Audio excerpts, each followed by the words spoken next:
Okay, we got an in-class edition of notes today. We'll see how much noise is being made in the background.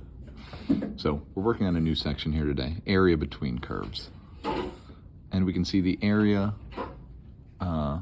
we start off with our definition right away. The area A of a region bounded by the curves y equals f of x and y equals g of x, and the lines A equals x and x equals b, where f and g are continuous, and f of x is greater than or equal to g of x for all x in the interval a to b, is this whole setup. Integral from a to b, f of x minus g of x.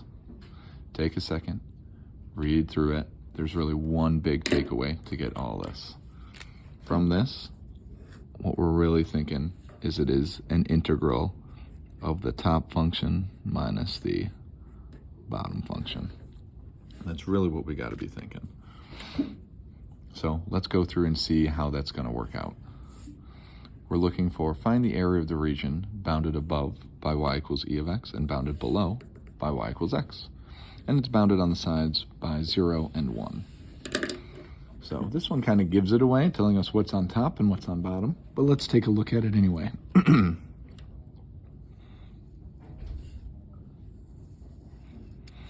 Our function here, let's say y equals x.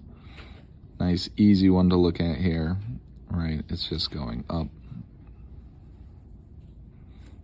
Y equals x. Now, y equals e to the x, and we'll make this from 0 to 1, just so we kind of got a bigger look at it. E to the x actually starts here and kind of is skyrocketing up. So if we're looking for the area in between all of this, that's going to be this kind of purple shaded region here. So if we're thinking, if we did the area under the curve of e to the x, that would incorporate even this kind of white space here. But how to get rid of that is if we just took this little like polka dotted greens and subtracted them.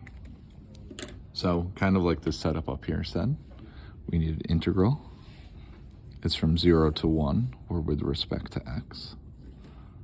And then we want which one's our top function. So the function on top here is the e to the x.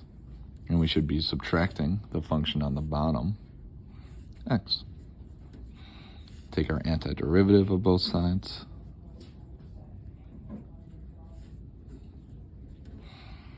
We plug them in. E minus 1/2 minus e to the 0 minus 0. Remember, e to the 0 is 1, so this is what? E minus 3/2. And that's a great answer. Right? So, not so bad here. If you remember this sentiment, top minus bottom. Where things get a little harder is when we get questions like this. They say find the area of the region enclosed by the parabolas y equals x squared and y equals 2x minus x squared. Notice, we're not given any bounds, and you're not told which function's on top versus which one's on bottom. So, I think the best thing to do here is, let's start off by trying to graph them.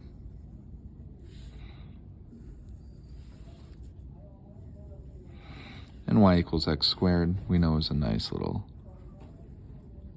parabola that's happening here. The 2x minus x squared here is going to be an upward, upside down facing parabola. So that one's going to look a little bit more like this.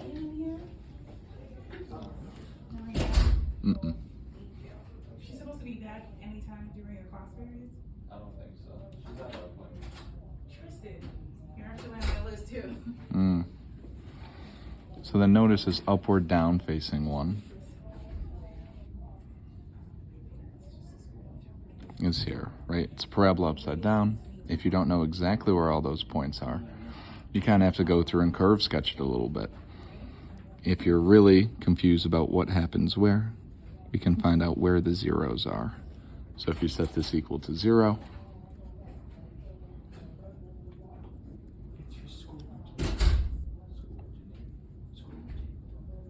we can see the zeros were here at 0 and 2. So we do have a nice way of establishing now we know what's on top and what's on bottom. So if I'm setting up this parabola, the top function here, because, sorry, we're looking at this little sliver here, that purple area. So we know the top function here is 2x minus x squared, and we need to be subtracting the bottom function, which is just x squared. The only thing we're missing now are what are the bounds? And maybe you're thinking, oh, it's from 0 to 2. We said 0 and 2 are where it crossed the x-axis, just to give us a sketch. But now I want to find out what's this point and what's that point. So if you want to see where they cross, we have to set them equal to one another. So the thought here is take our two functions and set them equal to each other, and let's solve.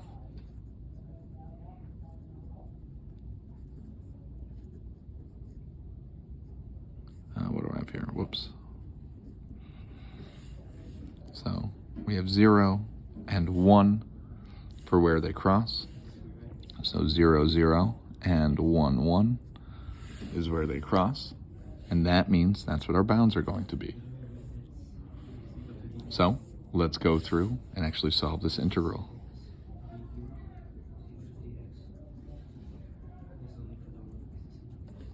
So we combine them initially by subtracting. Let's take the integral here.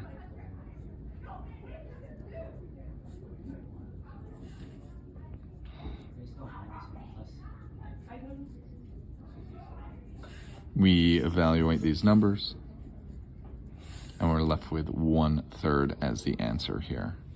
Hopefully this stuff makes a lot of sense. The big sentiment to remember here is seriously this. This whole blurb at the top can be summarized, and you need the top function minus the bottom function, and then you need to find their bounds. So the ones we're going to be looking at tomorrow is going to kind of set us up through this. We're in 6.1, our homework here.